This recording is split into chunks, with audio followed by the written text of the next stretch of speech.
So this is the one I've heard a ton about. And let's see if it's as bad or as misleading as Milli Vanilli's pop status. Prove to ourselves at first that we're able to do something that to a certain extent we have talent, quote unquote.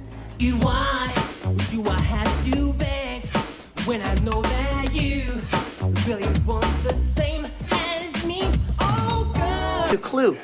It ain't him. The episode opens up where everyone is preparing for the sweetheart dance. This week is the annual sweetheart dance when a guy gives away his heart. The schoolhouse infighting continues as Zack Morris and Slater fight over who Kelly will be taking to the sweetheart dance because at this point, why break precedent? Will you go to the sweetheart dance with me? I think it's time for a heart transplant. Slater is even saying Mr. Belding is taking a page out of Vince McMahon's playbook and saying Zack has no chance in hell of attending that dance after getting caught pouring tea bags into a swimming pool. Hey, you never heard of the Boston Tea Party? Huh? Either Bayside has the smallest but roundest saucer pool per square micro-inch, or Zack brewed the wrong batch of cat tea because he always seems to be caught in the middle of everything. Don't listen to him, Kelly.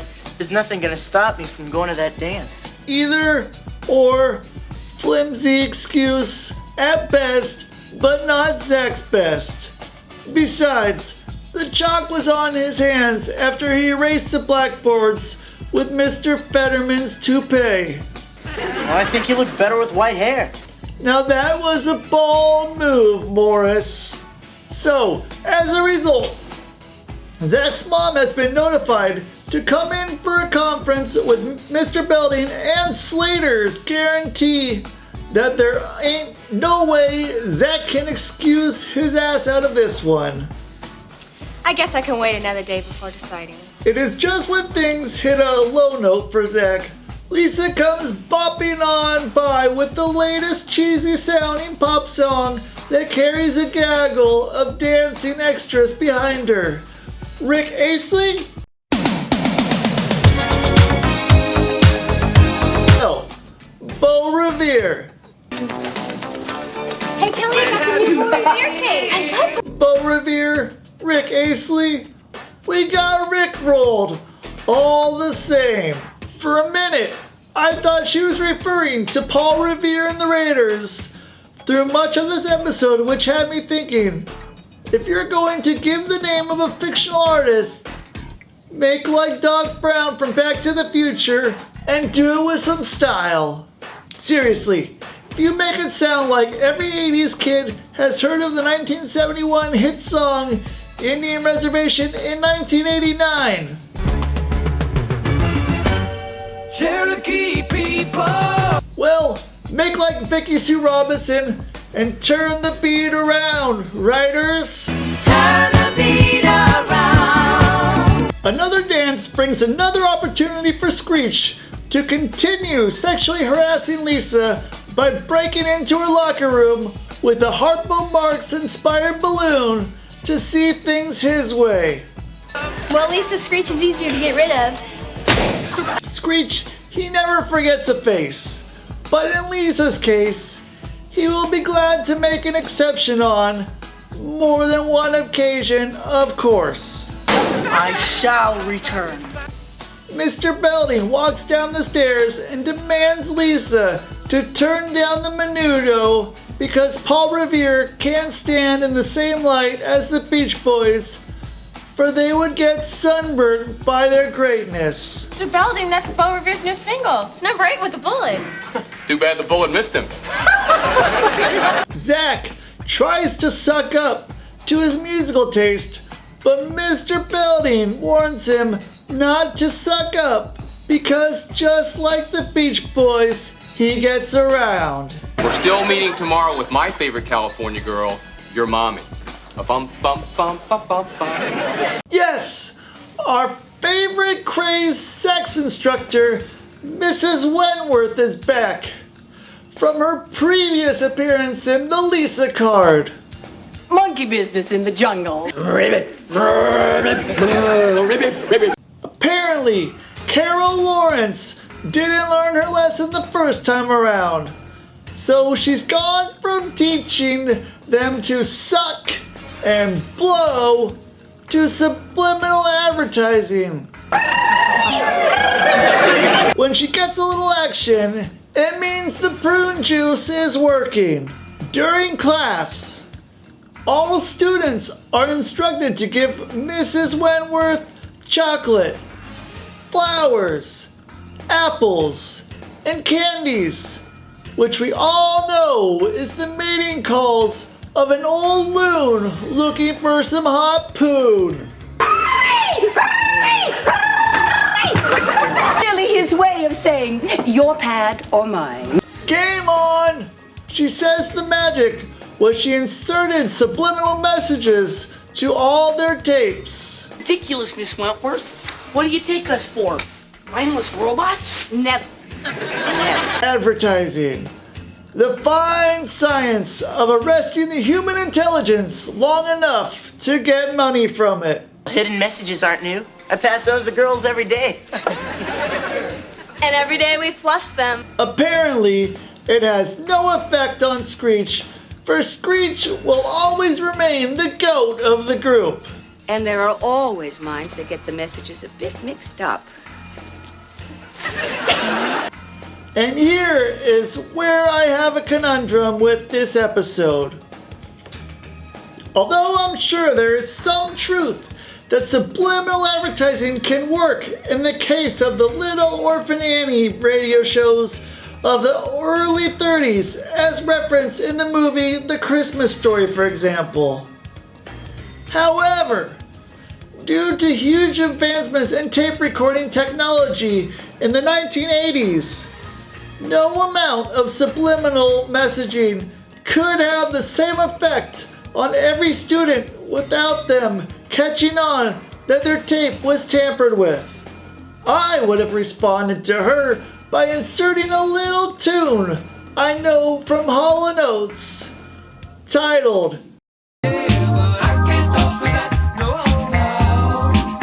This Brain Fuck Revelation sings a sweet scam to Zack's ear as he got 2 tickets to paradise to not only get out of the punishment with Mr. Belding, but at the same time utilizing the services of Grandmaster Manipulator Screech to create a version of California Girls with subliminal advertising as he spouts endless self-adulating bullshit, and voila!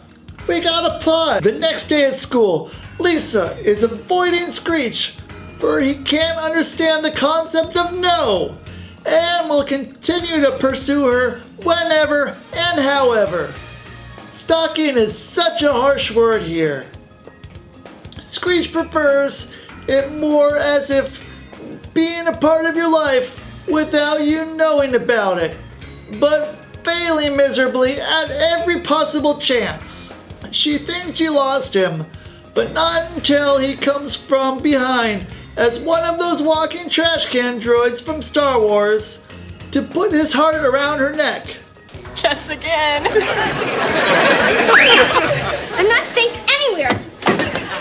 Just like the Galactic Empire, that's not the geek she was looking for. Zack comes into the hallway, going on and on about his scammer safari to deliver his Jedi mind trick of California Girls on Belding. I already have that tape, Zack. Oh, but not in the new enhanced Dolby version.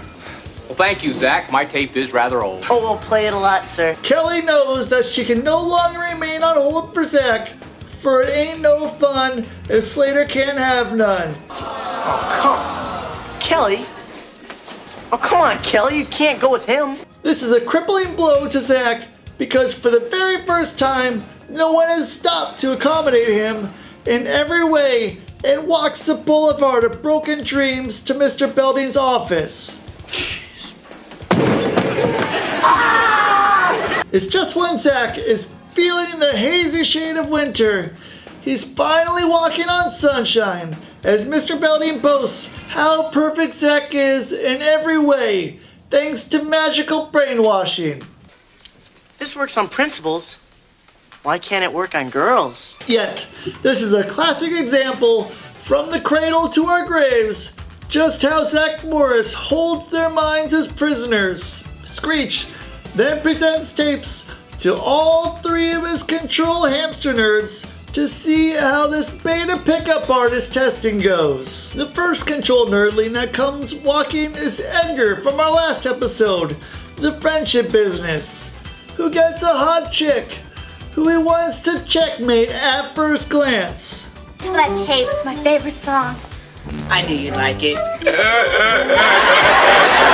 Good for him, because after she finds out how much you raked in from those sun visors as her new sugar daddy, our second control nerd features a cheerleader going for a still much older Mike Rogers from the college years. But her lack of daddy issues has her going from a much unfortunate soul in Alan. I have been ignoring you since 2nd grade. Yes. Let's go steady. Our third nerd, featuring Weird Al Yankovic's son, makes it out with one of the members of the 80s group, The Waitresses, because she knows what nerds like. She knows what nerds want. Because boy, to him, her name must be Coca-Cola, because she looks so delicious. Can I get you, Master? I'm sure you know by now. He wants to order her up as if she was fast food because you're hot and he's ready. The beta testing proves to be a success, so Screech carries out the rest of Zack's plans to make tapes for both Kelly and Lisa in hopes they will choose him as their sweetheart does. Zack, Yeah? will you go to the dance with me? But how do we deliver it to them, you ask? Well, the easiest. I wasn't born yesterday, Winnie Cooper kind of drag, as Screech dons his new persona as Barbara Bush and goes into the girls' locker room. Jessie notices her, and being she assumes she is a new girl in school, she wants to lend out a helping hand, but is puzzled that if she is here for soccer practice, then how come she hasn't seen Barbara come to tryouts when we are now in the mid-season? I don't know. Boy, you try to make this thing idiot-proof by presenting an obvious idiot, but yet someone will just make a better idiot in Jessie. You seem lost. Are you new here? Yes, I know all of it. So Barbara takes advantage of an empty locker room after Jessie departs, and Barbara does what Barbara does best: appear out of sight, out of mind from every supporting school extra around you who is also an idiot. Barbara? Barbara Bush? What a weird little girl. Tapes appear to work and do their bidding as Kelly falls head over heels for Zack, and Lisa is crazy for a guy who looks much uglier than Robin Williams in drag. Your hunk is here. While at the Max, the girls are blushing over their new teen idols in Zack Morris and Screech Powers. Max goes bow tie crazy because apparently he is in love with Zack himself. Something crazy's going on here. When the girls find out that they're all in love with the same guy, their flux capacitors kick it up to 88 miles per hour as they have a revelation, a vision, a picture in their head, a picture of an imposter. That's when they realize it was all a ploy at their prepubescent bodies for a little bit of that hot Sunday. This is war.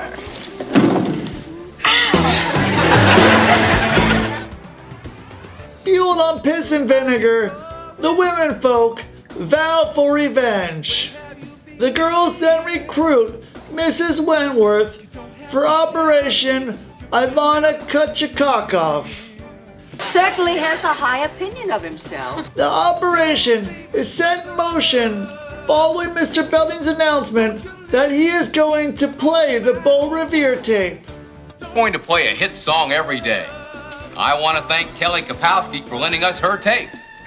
After that, features a series of fortunate events as Zack gets to have every man's dream realized as he becomes the leading man in Earth Girls Are Easy, the sitcom, as Jesse and soon other female extras on the NBC lot force themselves on him. Is everybody crazy? They're crazy about you, Top Gun. Zack scrams out into the hallway where the on-the-spot group orgy commences. Boy, I'm having a mental margarita moment just salivating at this. Please continue. Slater appears, and what looks like rescuing a preppy in distress appears to be someone repressing his homoerotic urges to join his Daisy love train. He's going to the dance with me. Zack Morris dashes for Mr. Belding's sanctuary, only to find out that having a dirty mind makes ordinary conversations much more traumatizing as he proclaims his love for Zack. Has anyone ever told you you look like a blonde Tom Cruise? Oh, no, not you too. Something I'd like you to have. Because after all, principals don't stop when they're tired. They stop when they're done. He tries to get to the exit, but Mrs. Wentworth blocks it with her "come hither" elderly flirting, followed by Jesse, Kelly, Slater, and Lisa, and the rest of the Bengals, for it's just another manic Monday. Please stop loving me. Isn't that what you wanted, Zack? I think this Beau Revere tape belongs to you, Zack. Mrs. Wentworth confesses that this was one revenge plot against him because apparently they were unaffected by the last episode, because the difference between Zack Morris and a hooker is Zack Morris will stop screwing you when you run out of money. You got it, you fine human being. Crash landing, Top Gun. She also points out that the tape being played over the intercom wasn't Zack's tape with the subliminal messages. It must have been Dirty Laundry Day at Bayside, where scholarship incentives were probably being passed around if they would get back at Zack. Sorry we had to be so inventive, but some students are just harder to reach. It's not like they had anything school-related to do. You got it, you fine human being. Mr. Belding says Zack is in deep shit, for he now becomes the center of detention again and is now out $10, where he will remain there until his mommy carries out the sentence the next day for a good spanking. Crash landing, Top Gun. This episode is crazy, ridiculous, wild, and completely off the charts. But that is what's to be expected here with the Saved by the Bell episodes up to this point. Stay tuned, for there will be more episodes of the Bayside Funhouse that I will surely enjoy ripping to shreds for you, but that's for a whole nother day. Take care.